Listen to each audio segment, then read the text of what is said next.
Helpful presents 7 Steps to Fix a Broken Relationship. When your relationship is suffering, you have a choice: put it out of its misery or nurse it back to health. If the love that you share is worth saving, act quickly to reverse and repair the damage that's already been done. Number 1. Listen. Seek first to understand, then be understood.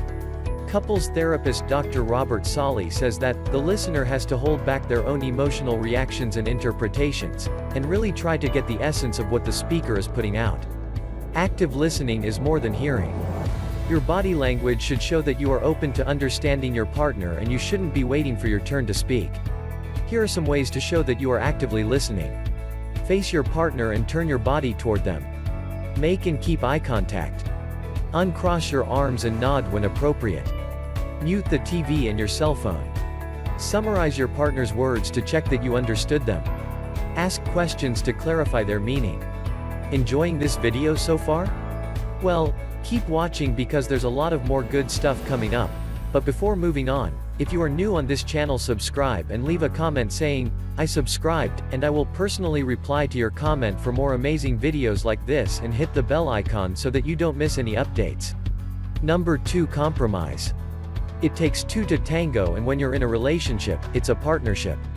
You can't have it your way all of the time, and neither can your partner. You have to find a common ground that works for both of you. Finding a win-win for both of you is ideal, but if that's not possible, be willing to give ground. Rather than digging in your heels and fighting, first identify the level of importance of this particular issue.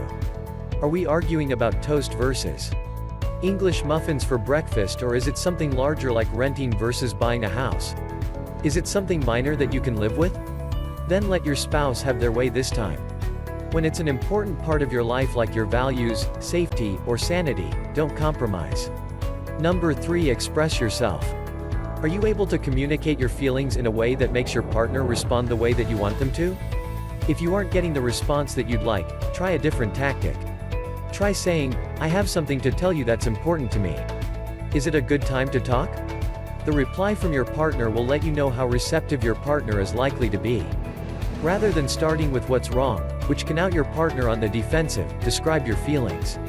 Try, when you state the specific behavior that you want to change, "I feel," state the corresponding emotion. This language is less likely to be seen as accusatory. Psychologist Dr. Terry Orbuch, author of 5 Simple Steps to Take Your Marriage from Good to Great, suggests another tactic to express your feelings without pointing fingers. When you say, "You do X in situation Y, I feel Z," with specific behaviors for X, Y, and Z, you avoid judging either your response or your spouse's behavior. Number 4. Soften your heart. Turning away from your partner when things go bad is easy to do. What's harder is to turn toward them. Responding with kindness is always better than responding with cruelty. Think about stories of kindness that have melted your heart in the past. That is the warm-hearted feeling that you're trying to achieve when you think about your partner. You want to relate to their struggles, feel that there's hope, and take action to be a better partner to them. Empathy is key to being able to relate to the other person's perspective. If your partner is angry, think about a time that you were really angry. How would you want someone to treat you if you felt that way? Start by telling your partner that you can understand how they feel, and then that you want to help them to feel less angry. Number 5. Assume the best. Unless your relationship is beyond fixing due to physical abuse or addiction, assume that your partner has good intentions, even if they say something hurtful. Instead of assuming that they intended to hurt you, assume that they need to express painful feelings. By assuming positive intent, you can ask questions to uncover the reason for the hurtful comment.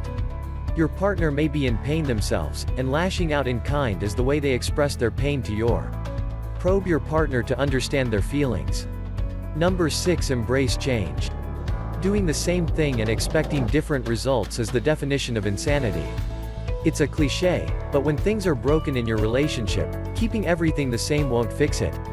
Change can be scary, so prepare yourself emotionally for this transition by recalling a time that you had to learn something new in the past. Remember that you came out of that experience a wiser and better person. Number 7. Be persistent. If at first you don't succeed, don't give up.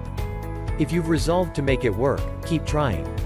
Seek the help of a professional if it doesn't seem that you can fix the broken relationship on your own. As only half of your relationship, you are not the only person responsible for its health.